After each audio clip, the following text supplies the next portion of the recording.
And on the right, Fitchburg City Councilor at Large, Marcus DiNatale. Issue 1. Following the recent school shootings, there have been moves in cities and states and in Congress to require government pension systems and other programs which invest funds to divest from gun manufacturers. There have also been calls, and there have been since the 1960s, to similarly divest in oil companies, tobacco companies, and other industries who some deem to be socially irresponsible. Question for the group: should elected officials direct their fund managers to invest taxpayer-funded portfolios with political positions as a factor, or should fund managers be left alone to invest these assets into funds with the singular goal of returning the highest yield possible for taxpayers? Michael? I mean, leave them alone. We see it's enough of a struggle to keep pensions adequately funded. Okay, the municipalities feel it, the states feel it. It's enough of a struggle. The focus should solely be the rate of return on investment. Okay, and if it's environmentally conscious or companies that promote a good message, so be it. But if the funds managed, if it's necessary to bring in some of these other companies that people might find offensive, well, again, this is about making money, and this is about making the pension fund as healthy as possible. Councilor DiNatale. I agree with Michael. I think you should leave them alone. All of the local governments right now, most of them are in a major hole right now on unfunded liabilities with regard to pension. So you have to get what you can for the highest rate of return. I look at divesting out of a gun manufacturing holding as a direct message from the city to say to the gun manufacturer, we hold you responsible for things that have been going on in the media in the country lately, because that's what drives these issues. Some really big catastrophic event happens, an unfortunate event, and then it triggers these kinds of discussions, which then it makes me say, well, are we therefore as a municipality, if we vote to divest, are we holding the gun manufacturer responsible for the action of a crazed individual that this manufacturer didn't have any knowledge of, didn't know they were going to use their product to do this?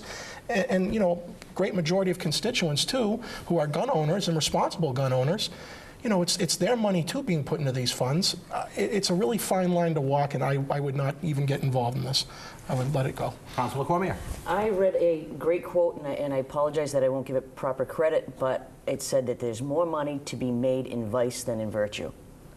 And I have to say, I agree with that. And you would think that I understand that the states and municipalities divesting from the tobacco industry, as an example, where it was costing us so much in medical costs for people that were dying from the tobacco industry. With the guns, I just think that there's money to be made there, that it's important that these things are funded. I don't think you can specifically say to the gun manufacturers, this is all your fault. I understand their reason for wanting to divest. I just don't think it's in the best interest. Cindy. I agree with everybody else. I think it's, first of all, it's taxpayer money, and so you have to do what's best for the overall taxpayer. They have to get the most amount of money. Like Marcus said, these pension funds are creating a huge headache for a lot of municipalities. They can't afford to be strapped by other issues. And where do you draw the line? I mean, if you go to guns, you're going to go to food companies that are creating obesity issues, or the pharmaceutical industry that's killing people with opiates. I mean, you could just go on and on. So, no, don't even open that can of worms. Well, there have been a lot. There's been guns, there's been liquor, there's pornography, there's oil companies, environmental issues. A lot of it, social responsibility. It's really started as far back as you can go back to 1758 with the Quakers, when they were told not to invest their monies into certain industries that they felt that the Quakers felt were against their morals and their culture. And if an individual person, if that is your beliefs, if that is your set of beliefs, or you have a moral objection to a certain company, I fully understand that. But when you have a fiduciary who is responsible for a large group of people in getting the best rate of return possible, I mean, it could arise, depending on how much you do it, depending on the amount of times you divest from profitable companies, it could be seen as reckless, outright reckless to do that. Yeah. So what I hear from Michael is that, and Marcus, is just keep it completely separate. The sole purpose should be highest yield. I'm hearing from Councilor Cormeri a little bit differently, because you're saying tobacco is one thing, but guns another. So there's that line drawn. So I would ask you, Michael, where did you stand back in the 80s when there was a move in Congress and the government not to invest in South African companies because of apartheid? Should we just be looking at dollars and cents and bottom line, or is there some point that we have some sort of social responsibility to represent and reflect our values and culture? I imagine there's a line somewhere. I just wouldn't make it. I just wouldn't make it here. I don't even think I'd make it with tobacco companies, quite honestly. I think the tobacco company issue is going to take care of itself, because I don't know if you've looked at the balance sheets of some of these tobacco companies in the last 20 years. I think that issue's kind of taken care of itself. Okay. Yeah, I agree. There's a line to be drawn. I just wouldn't draw it the way we're describing here. I mean, the topic is about gun manufacturers, so in this case I'm opposed, just like tobacco, just like oil. But sometimes I think about it as a case-by-case basis. From the federal level, you've got countries that are committing mass atrocities and, killing American soldiers. And in that instance, I believe 90+% of the public would say, yeah, we shouldn't do business with countries that cause harm to our own people and to innocents around the world. So there is a line to be drawn, and it should be a case-by-case basis. But for the societal matters like the tobacco, the oil, the gun manufacturers, we have to do what we can to bulk up these funds, because the less funds in those accounts, the more it drains our operating budgets every year, which takes away core services from the taxpayer. So there's definitely a line to be drawn when it gets to the federal level, absolutely. I look at it, and I ran some of the numbers, and I looked some of the numbers, and I think the position that I would take is the fact that I think in Massachusetts the retirement boards, the budget is like $71 billion. Of that, $5 million is invested in with 6 companies that are gun related. So I think the solution for us, and if there is a strong push on this, and I agree that there will be, is not to necessarily divest that. Leave it where it is. We're getting returns on that. Just don't make further investments in it. I think you get your social people socially that are completely against the gun lobby. I think they get satisfied a little bit to say, okay, we're not going to put any more money there. And the people that want our money to get a better return on it, it's been safe there, it's getting a good return on it, leave it where it is. Just don't add any more to it. I actually don't agree with that. I think you go wherever the money is. And we're talking about national American companies, especially when you're talking about international. That's a little bit different, but we're talking about companies right here in the United States. Whether you're for or against it, they have a purpose. Tobacco industry is a little bit different, but I would still apply the same thing. Where do you draw the line? At what point somebody may say I'm against guns, somebody else may say I'm against the pharmaceutical industry. That could continue on. So no, I think they need to do what's best for the funds, and people need to take a step back from their personal issues and understand that this is pensions you're talking about. These pensions have to be funded, and they have to do what's in the best interest of the pension. So no lines when it comes to social responsibility, reflective Not when it comes to that, no. Just money. Just money, yeah, as far as I'm concerned. Very good.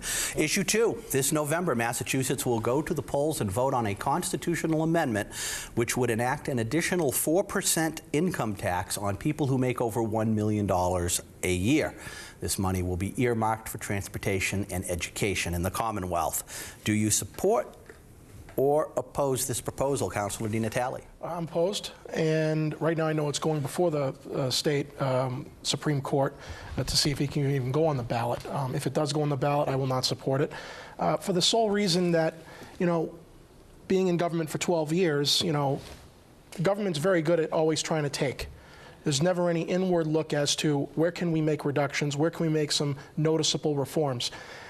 Unfortunately, in this case, there's 19,600 residents in Massachusetts that make over $1 million. The money that they're looking to take in from this is around $1.9 billion annually. And my concern is the real possibility of an exodus of even a fraction of these 19,000 people to leave the state for a more tax-friendly common state in the country. And, you know, so it has an adverse effect.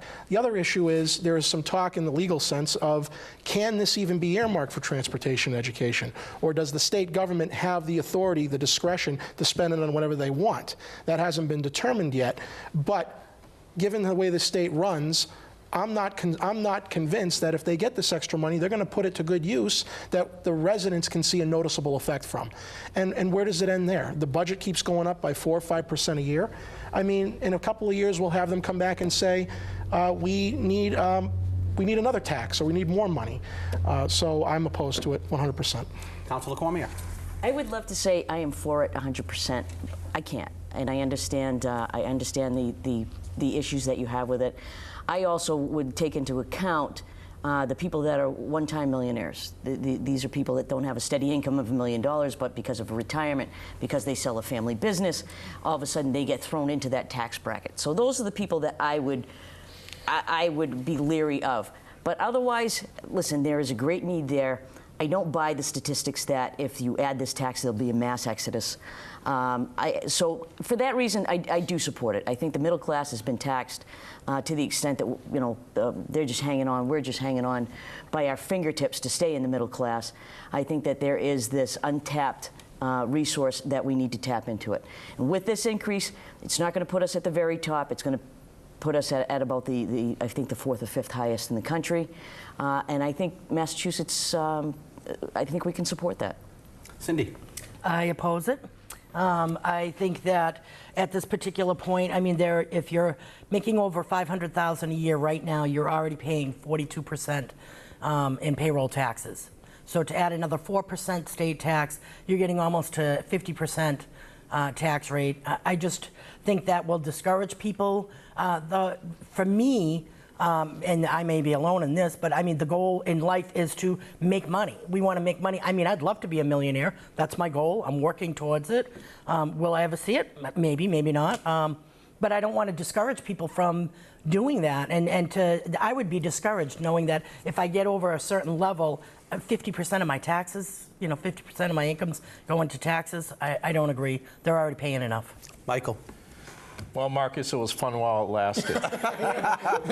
The first one we were on. Yeah, I'm a big progressive income tax proponent. It works. It's just shown in recent history to work. I look at Minnesota, which raised taxes on the rich, versus Kansas, which cut taxes on everybody and went down the tubes. And Minnesota's doing pretty well, relatively speaking. I believe in a progressive tax rate, and also as an attorney. My experience with the estate tax, and they, beginning in 2001, the federal estate tax, they kept cutting it and cutting it and cutting it and cutting it and raising the exemption, and it hasn't shown to really do a darn thing to stimulate the economy in terms of making this sort of eliminating the estate tax, eliminating that penalty, making the taxes flatter overall. To me, it's just, I am similar to what Pauline indicated. The statistics just aren't there. I mean, in my profession, in dealing with, state officials or dealing with a lot of different things, hey, it would be a lot less stressful in my life to move up to New Hampshire, and I could not pay sales tax, and I could pick out all the shiny firearms that I wanted that are not on the that are not on a banned list and all that. It'd be great. Why don't I move to New Hampshire? Because there are so many other considerations for why you live in a certain place. Yeah, are a couple of millionaires going to move? Yeah, maybe. Okay. You wouldn't leave me. What? You wouldn't leave me. That's one of the reasons I stay here. Exactly. Well, so the federal government has a progressive income tax, where you have all the different tax rates, all the different tax brackets, and you look at the federal income tax code, and it's a monster, and no one can make sense of it. And then you look at Massachusetts; it's always had this flat tax, and it's a couple pages. You can do it in 5 minutes. So if you think that works, I'd hate to see what you think doesn't work. Marcus, are you concerned that by this is, there's an old saying, if a camel gets his nose in the tent, it's in the tent. Is this an opening to bring Massachusetts from a flat tax to a progressive tax state. Absolutely. And you know, to counter Michael's point, you know, we have a flat tax in Massachusetts. The voters in Massachusetts repeatedly have voted to have it go back down to 5%. They recently rejected the gas tax increase. So I don't believe there's a stomach, even in the state of Massachusetts, by the voter standard, to have taxes raised on everybody. So what they're doing now is they're cherry picking people at the top. And, you know, this whole item of fairness, you know, well, it's fair. Well, fair to who? I mean, for the progressive income tax folks, those who pay the most taxes at the federal and state levels are the least number of people in the state. I believe these 19,600 people, when I read in the Boston Globe, pay over 36% of the state income taxes. I mean, that's astronomical. Over a third of the state income taxes are paid by these wealthy individuals. To me, that's not very fair as opposed to a flat tax. Now, Massachusetts just passed a budget in the state Senate. It's over $40 billion. It's going up by billions a year, even with a flat tax. So I don't buy the argument that cutting taxes or making a flat tax imposed will have a detrimental effect on state services. I look at how's the money being spent. What are you going to do with this $1.9 billion that you raised? And where's the guarantee, as you pointed out, that in 5 or 10 years you're not going to come back to the well and this time go even below those making $1 million? Next time it's 500,000. Next time it's 300,000. What's the definition of wealthy, everybody? I never can get a really good definition of what's wealthy. Someone could think I'm wealthy. Now playing devil's advocate on that, let's look at just the real-world implications if this passes. $1 million a year. That means it's going to affect people that make $20,000 a week and more. They're making $20,000 a week. Now, that first $20,000 a week is taxed at the current rate. It's only anything above that that is the additional 4%. Right. It's a surtax. And they're talking about that raising $2 billion, which, if appropriated to the right causes, could be very impactful when you look at the conditions of the roads around here, when you look at the schools. For someone making $20,000 a week to pay an extra 4% after that first $20,000, is that really too much to ask?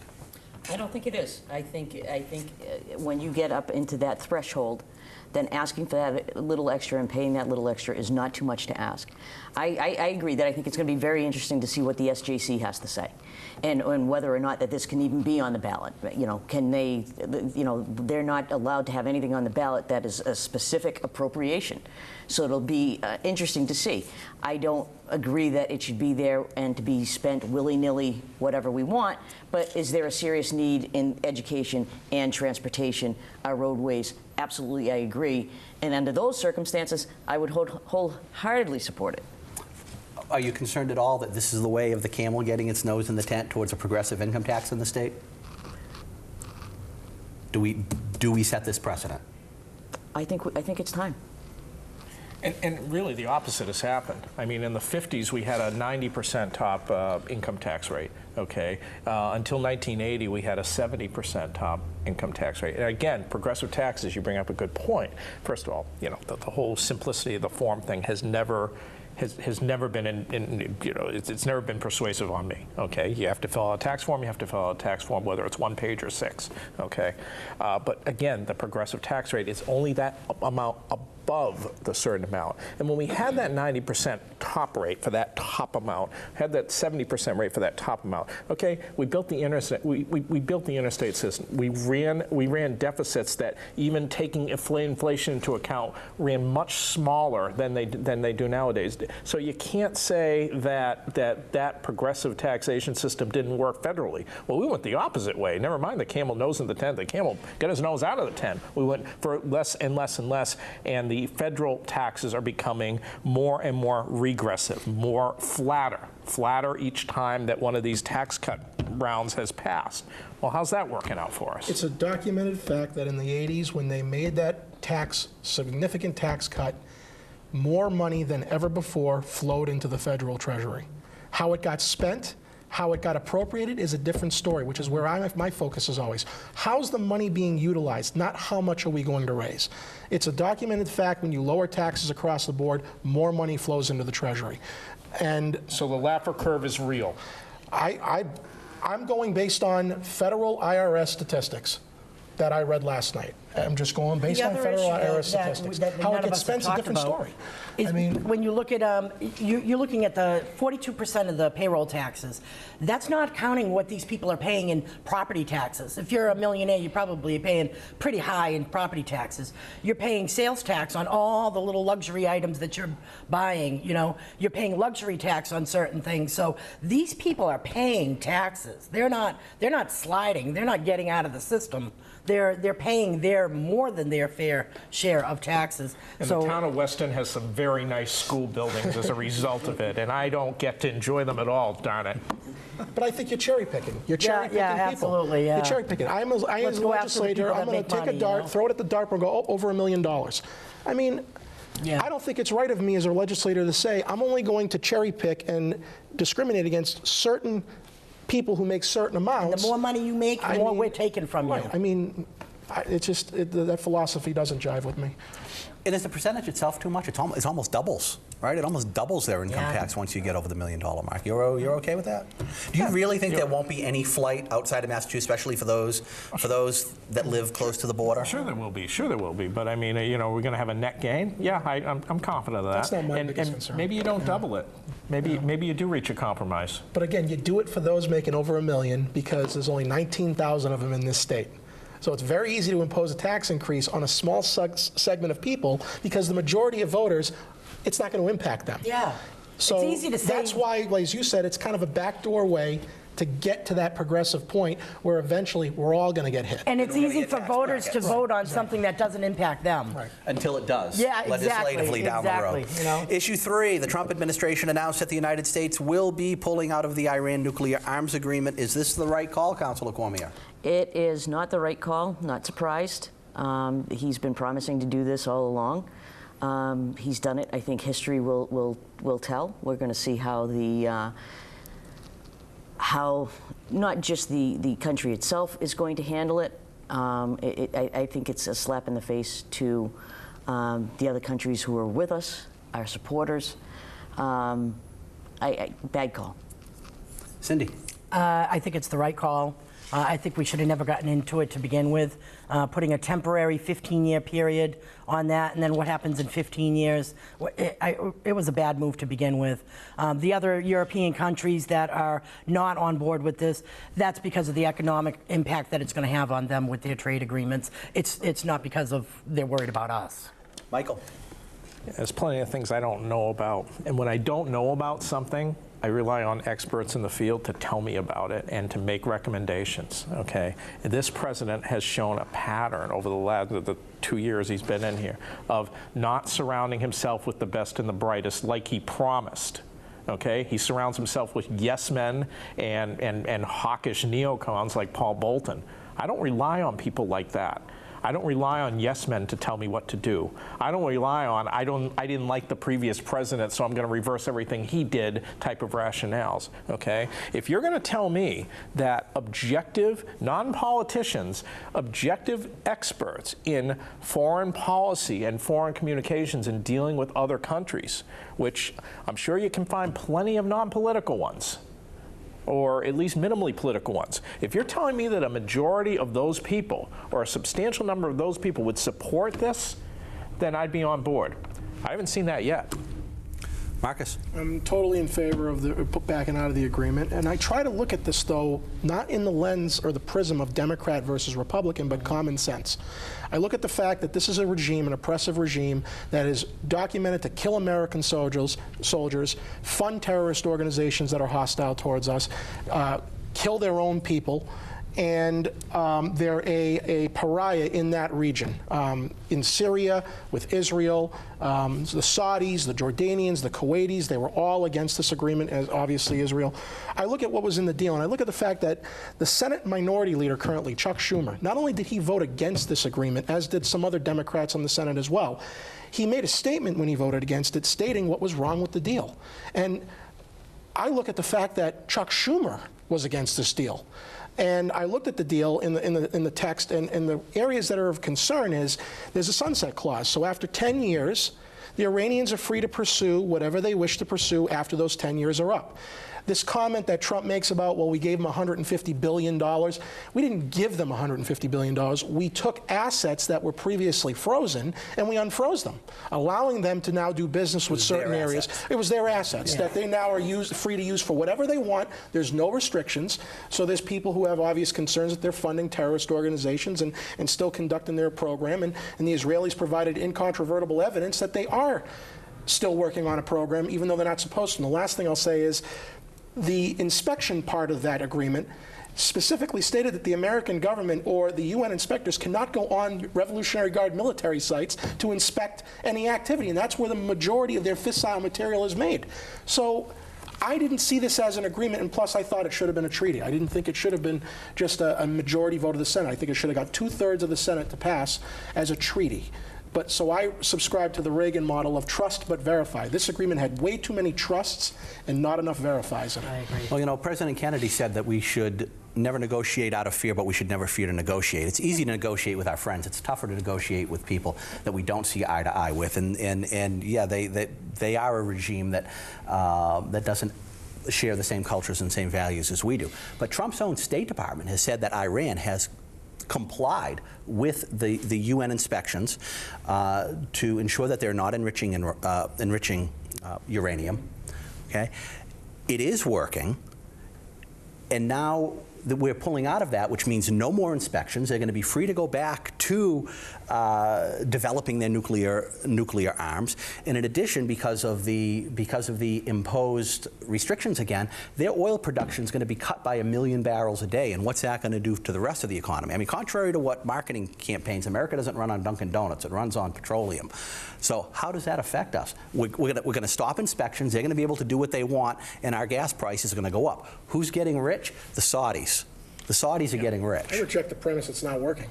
I reject the premise it's working. His own State Department says they're complying with the inspections. But again, you can have inspections that are in compliance, but where are they inspecting? Again, Exactly. look at the agreement. Exactly. They're not allowed to inspect certain sites in that country that are known to have that activity And going they're not on. allowed to do So- quick checks. You have to let them know in advance that you're coming to But do now the we'll inspection. do no checks. Correct. Well, temporarily, but the sanctions will hurt them enough that they're going to have to come back to the table and want to do What another non-political agreement. experts are saying that pulling out at this particular time was a good idea? I mean, again, like you said, his own State Department, which I'm sure is full of, which actually his State Department, I mean, the way government works, it's full of non-political policy wonks that are recommending that, or they're saying that it's working.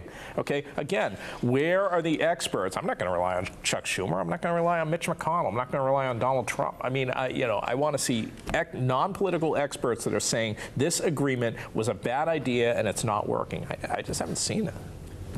The policy is a starting point. Is it perfect? Absolutely not, but it was working. And that's why pulling out of it, and I think it's a slap in the face to our allies who worked with us with this and got these people. And as you said, the inspections are working. It was a starting point. Is it perfect? No, but we have to start somewhere. We have to keep some control somewhere.